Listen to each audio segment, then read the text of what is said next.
Hello, everyone. Welcome back to the Nerd Podcast. This is now episode 8. I'm Shay, and as usual, Michael's with me. How's it going, Michael? It's going good. It's going good. How are things with you, Shay? Oh, grand. It's not like we just saw each other like 5 minutes ago. So, No, obviously. not at all. I don't know if there's any current news going on since our last episode on Secrets of Dumbledore. I think we covered some of the Marvel stuff then. Found out that there's a trailer for the new Jurassic Park. Oh, yes, we did. We did see that, and we didn't talk about it on that last episode. No, so that's really exciting. I'm really excited to see those old characters back.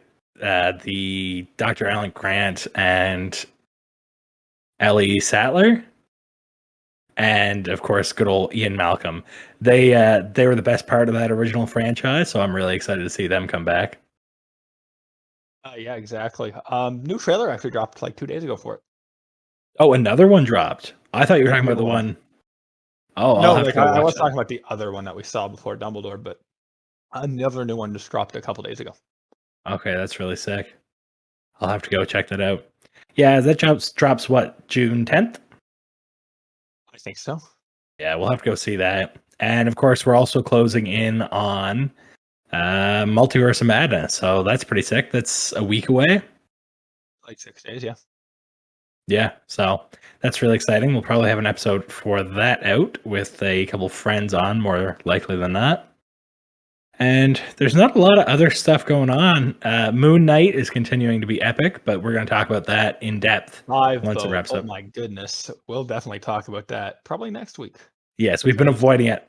Finishes this Wednesday. Yes, we have we have a spreadsheet for episode ideas and notes, and I think I have like 150 words worth of notes on that, which is way more than anything else that I've discussed.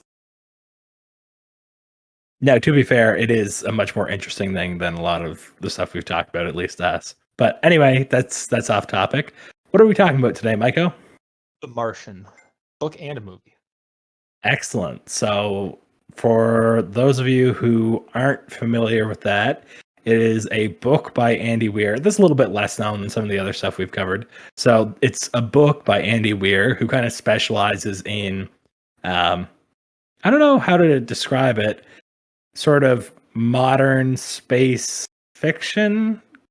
So, like, he takes a lot of the real technology that we actually see and are actually used in space, and he just builds sort of really cool situations around it. Yeah. It's almost the same way Jurassic World does stuff, right? Because the cloning technology or Jurassic Park, the cloning technology that they use is mostly legit. It's just, you can't extract. Michael, this is your cue. What can they not extract? No, DNA. I think you broke up there, but it was really funny. Yeah, so they can't extract that DNA, but the rest of the tech is basically sound within that. Yeah, basically. Yeah, basically. So it's basically the same thing except space themed. So he's got another couple of really good ones. One's called Artemis, which is based on a moon settlement. And he's got another one, which I actually just finished the audiobook for, which is Hail Mary, which would also make a really good one, which there's a guy who gets sent on a spaceship way outside of the solar system to save the Earth. But that's getting off topic. The Martian is probably his best known piece of work, I'd say. Yeah. So the movie helps with that too, though. Yeah, movie. When a book is adapted into a movie, tends to up its fame a little bit. So basically, the main character, Mark Watney, he's on Mars with a whole bunch of his buddies, and he gets left behind because everyone thinks he's dead. And then it deals with all of his situations trying to not end up dead. And it cuts back to the people who left him and some people on Earth throughout the book. Yes. Once they start realizing that he hasn't died. Yes. So how is it what exactly happens? They're running out to so they're on Mars, and there's a sandstorm that blows up that they're worried is going to destroy their rocket to get off of Mars. It's going to tip their rocket. Yeah, and too they have to far. evacuate, and then they all Yeah. leave, and then he gets fucking smoked by a satellite. Yeah, satellite antenna, which stabs him through like the side. Like he gets stabbed with a giant radio antenna. Yeah, it's pretty brutally graphic in the movie, actually. For like Uh, a mainstream movie, it shows quite a bit. yeah, I think it's only like PG-14 too, or PG-13. Like it was well managed because that book is not a PG-13 book. Like it's pretty like No. uh, it's really well done though, like subtle. Um, I I thoroughly enjoy his writing and like the story because the characters are kind of a little bit more real. Like usually in fiction, we get like these idealized characters, and Mark fucks up like half a dozen times and is incredibly lucky that he isn't killed. Yeah, and he's not like a know-it-all guy. He's literally he knows geology Botany. and botany. He doesn't even know geology super He well. knows a bit because they all collected rocks, right? Yeah, He so knows like they're botany, and he was the crew's backup engineer. engineer, yeah. And So that's it. like So he's he like, "Oh, I fixed don't know how the stuff fuck to do and this." he likes plants. He has no clue what the fuck to do with some of the stuff, so he just has to like figure it out by himself, however million miles away he is from Earth. Yeah, I don't know that figure off the top of my head, but it's super cool because it's kind of like just over the curve for human science, right? Like I'd be shocked if people don't land on Mars during our lifetime, right? Like the Chinese, I think, are already putting together a mission to go there, and I think the US is aiming to be there by 2035, 2045, something like Like that. that, like it's crazy that like it's so within reach, but still firmly based in science fiction. For when the Yeah. movie came out, especially. Yeah, it's probably what, a 6-year-old movie now. It was before I moved to Newfoundland. It's 2015-ish, I think. Really that far back? Okay, I thought it was like 2016, 2017. So yeah, it's definitely a few years old. It's even older. Uh, It's actually a fairly old book. yes, I think it's like a 2008 book or something like that. Yeah. So for context, like the space shuttles are still in their heyday at this point. I'm pretty sure. So 50-50. But yeah, no, like it's definitely like firmly grounded in like fiction, but also very realistically possible with today's technology. yeah, so like there's one thing he's doing where he's using a, what is it? It's a platinum catalyst and some other stuff to generate hydrogen and oxygen. He's trying to make water out of some chemicals that he has. But the way he's splitting the chemicals, he ends up creating too much O2 and ends up blowing himself up because he And just didn't have a perfect system, which is exactly what would happen. And he that's doesn't how know, real scientists. that's it. He doesn't know how to do chemistry, so he fucks it up because he didn't take something into his equations, which he did. Yeah, so it was really funny. And it's just trace amounts, right? So it's stuff that even like professional chemists have issues with the first time. It's just now we're like, oh, that's stupid. You know what's really impressive? Just diverting here. The movie, I like the movie a lot. It has a really, really like good cast out of nowhere. Yeah, Like I have no idea how they afforded that because it's they have Matt Damon, yeah, starring as they Mark Watney. have Sebastian Stan as part of like the crew. True. Yeah, he plays They also Vogel or have something, doesn't he? yeah. Uh the rest of the crew, I forget their names, but they are pretty well known actors or actresses. Yeah, Sean Penn's in it, Benedict Wong's in it. Uh yeah. like it's just a crazy like good cast that's like how the fuck did they manage to afford this cast? I don't even know who's it produced by or who's it made by Universal. I think so. Yeah, it seems like their type of thing, right? Like the kind of like science fiction fun stuff like that is right up their alley. But it's really good. You know what else is good in the movie, which actually comes straight out of the book because he references it. The soundtrack, Oh yeah. because like half of it is ABBA shit, Yeah. and it's hilarious. Because that's what the crew commanders listen to. And that's all he has because that's what they left behind. Yeah, she's obsessed with like 70s stuff. And he's like, no, not the disco, which is relatable. Although I enjoy a bit of Mamma Mia here and there, not gonna lie. Pretty good. But like he's just over it too. Especially Yeah. after he's been there for like 3 years. Yeah, I forget what it works out to. It's under 2 years, I think he's there. I Although I it's want supposed to last 30 days. I want to say it's 552 days he's there, or Souls. 552 souls. Yeah, because it works out a little bit different because Earth and Mars days are a little different, but all the same, like it's a long fucking time for a He's there for 30-day well mission. longer than the thing. Yeah. But excellent survival movie too, and book. Because Yes. he has enough food to last 5 people 30 days. So like 150 days Yeah. at bare minimum. But he's even rationing that out. He's got to figure out how to survive for 300 days. Yeah. And he does it by shitting. Quite literally, he shits and then uses his own shit and the crew's shit from before they left to fertilize some crops. Yeah. So they like the potatoes go up, and that's just awesome, right? Just like, okay, I'm gonna shove some potatoes in some shit and cross my fingers. Literally, plants them with some water, and eventually he gets some food, gets in contact with NASA, and cruises for a little bit until the next disaster strikes and the pressure containment system in his living area breaches because it's getting used well over its actual life cycle. Yeah. So there's 2 airlocks attached to. So he's got this this habitation center or whatever. He calls it the Hab. That's the nickname for it. And it's got 2 airlocks. And every time you use one, it wears and tears on it because of the pressure change. One of them just shoots out, which is a horrible design for a space station with a different pressure. Like it should be compartmentalized. It does make sense because once again, it's only supposed to be used for the amount of time.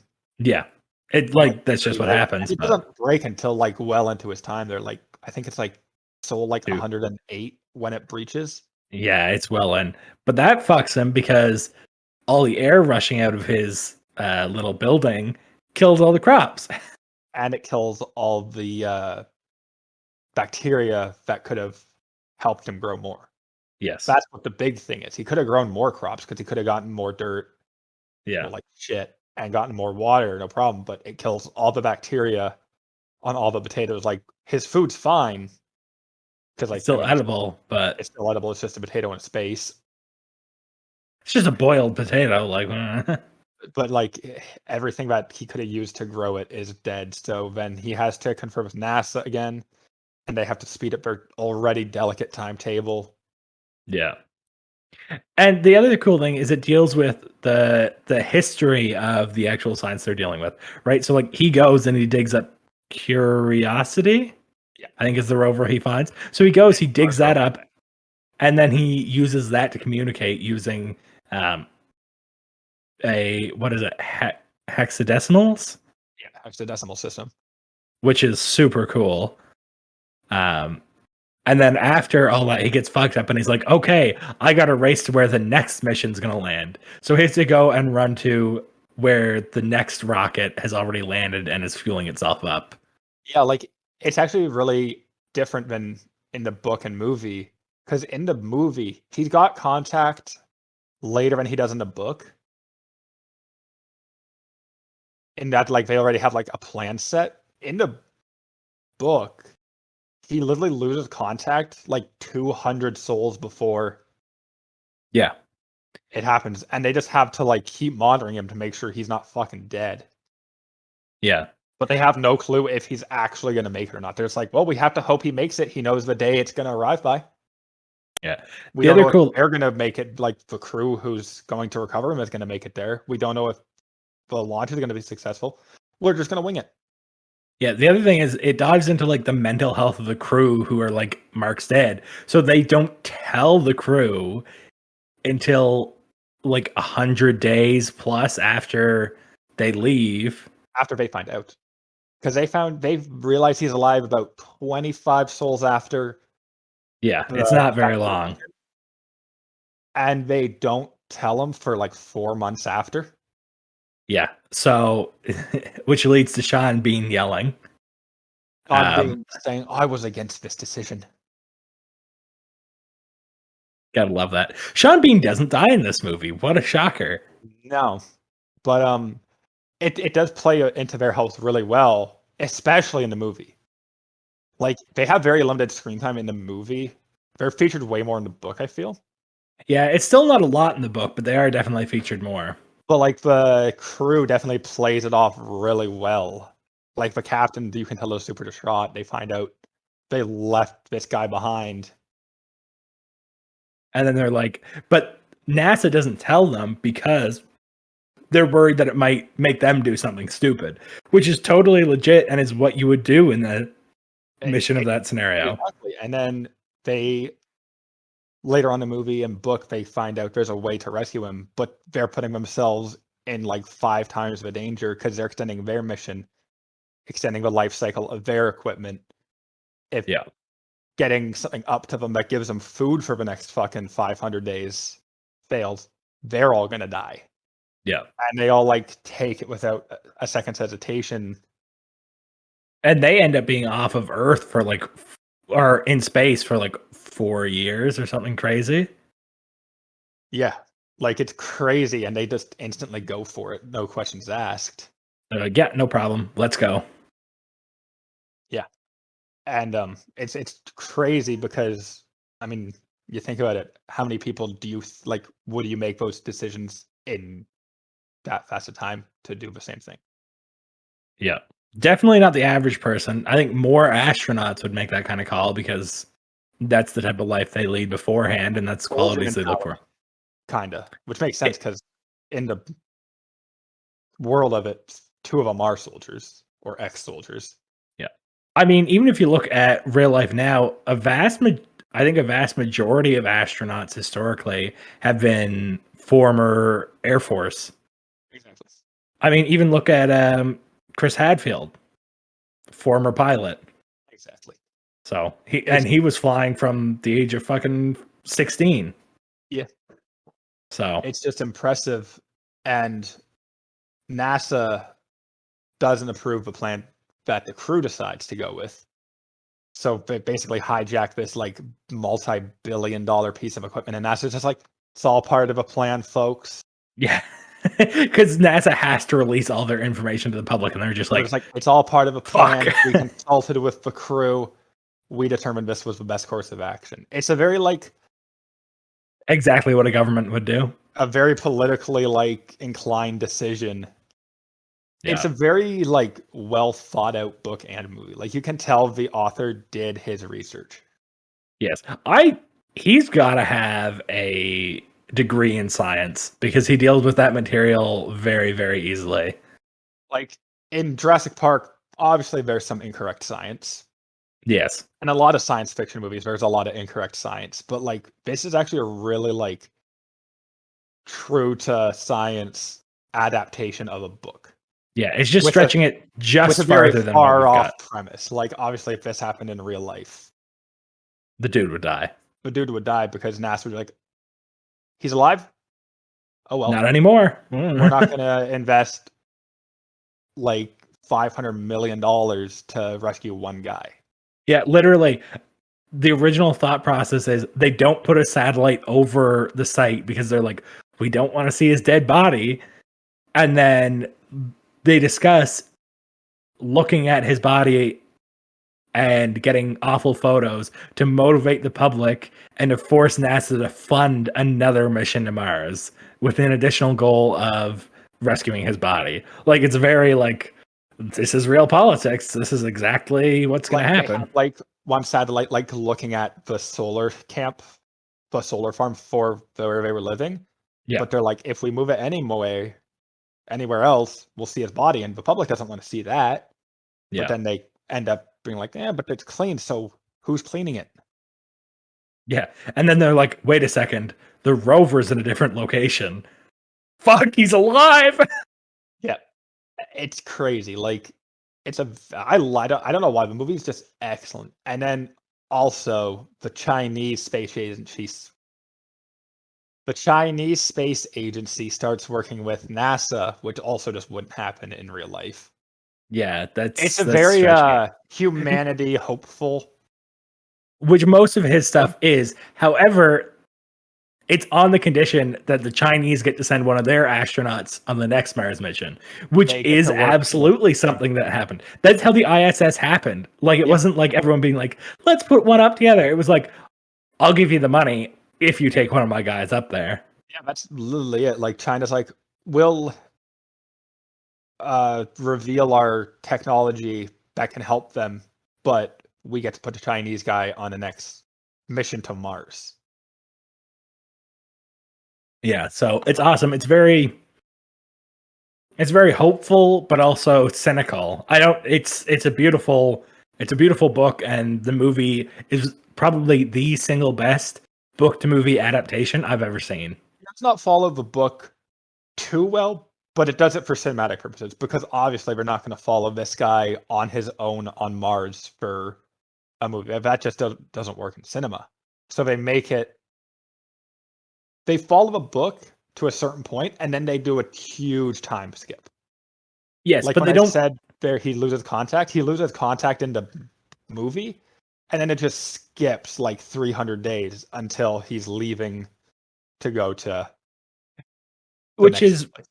because there's just all kinds of little issues that he's dealing with, right? It's like, Exactly. fuck, I gotta spend 2 days shoveling rocks. Fuck, I gotta drill a whole bunch of holes in the roof of this rover to put a water heater in. It's getting lost in the science weeds, which honestly, the general population wouldn't follow with the time that's given into a movie. Yeah. Right? You gotta make this a 3-part series in order to make that science translatable, where a book can establish it much quicker. And But it at doesn't the end of add the anything movie, stupid. what's really nasty is before he's leaving, he's getting ready for his like final trip, getting ready, and like he's malnourished. Malnourished. Thank you. I could not remember how to say that word. All to hell, like he's looking like a skeleton because all Yeah. he's eaten for the last like 300-ish days by this point is potato. Yeah, it's No like 2 protein. potatoes a day. No protein, nothing else, no vegetables. He's had some water and potato And caffeine pills. and caffeine pills, but he even runs out of those at some point. Yes. Like it's disturbing to see him. And then I don't think this is covered in the movie because it's just too optimistic. But in the book, he takes his spacesuit off, and all the crew are like, "Oh, you stink, man!" Because he hasn't had a shower in a fucking year. They do say he smells a bit funny in a throwaway line in the movie. They're like, "Oh, you smell bad." Yeah, like, it's a whole bit. Actually, like you just think about it. Another thing that's like played for laughs is when he's leaving the hab for the final time. He forgets his helmet, which is like, haha, funny. But in reality, he's lucky he remembered it because he's barely eaten anything for the last year. There's a good chance he like would have just straight up died because he just didn't remember it. Yeah, just because no air in my lungs. But like it's very well written. It is very well played out on the screen too. Yeah. All right, that's actually about all I've got to say on that one. Nice short, sweet episode. But yeah, it's a good thing. It's always good talking about something like that. There's not a lot of criticisms I have of it. I should think about that. But like it's ethnically diverse both in the story and in the movie. Like it's critically well done, so it's excellent all around. Exactly. Nothing to complain about.